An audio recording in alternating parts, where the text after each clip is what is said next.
Brigadir SL buka suara pasca video dipukul dan ditendang oleh Kapolres Nunukan viral di media sosial. Sosok anak buah yang menjadi korban pemukulan oleh Kapolres Nunukan, Brigadir SL buka suara tersebarnya video yang ia bagikan sendiri ke orang lain.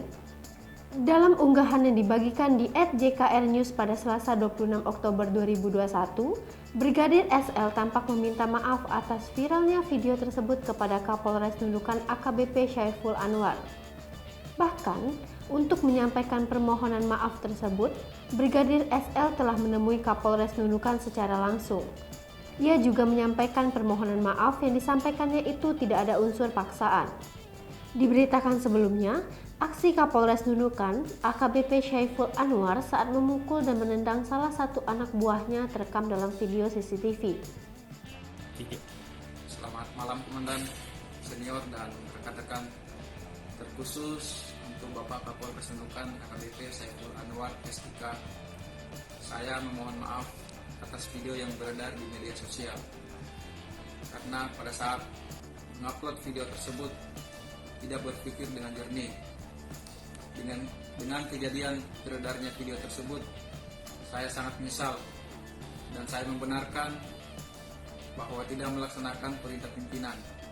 Setelah kejadian tersebut, saya langsung menghadap Bapak Kapolres Nunukan untuk menyelesaikan masalah tersebut secara kekeluargaan. Permohonan maaf ini tidak ada unsur paksaan dari siapapun. Sekali lagi Komandan, mohon izin saya memohon maaf yang sebesar-besarnya atas kesalahan yang telah saya lakukan. Demikian Komandan, terima kasih. Video tersebut kemudian tersebar di media sosial.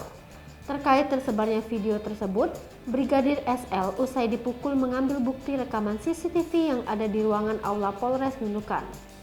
Ia kemudian menyebarkannya video itu ke grup TIK Polda Kaltara dan Leting Bintara. Kapolres Nunukan AKBP SA dan korban pemukulan Brigadir SA direncanakan diperiksa oleh Brimopolda Polda Kaltara pada Selasa ini. Sebelumnya, detik-detik seorang perwira polisi menganiaya anggotanya terekam dalam sebuah video. Video penganiayaan seorang perwira polisi terhadap polisi beredar di media sosial dan viral. Mabes Polri telah mengungkap tindak penganiayaan tersebut dilakukan oleh Kapolres Nunukan kepada anak buahnya.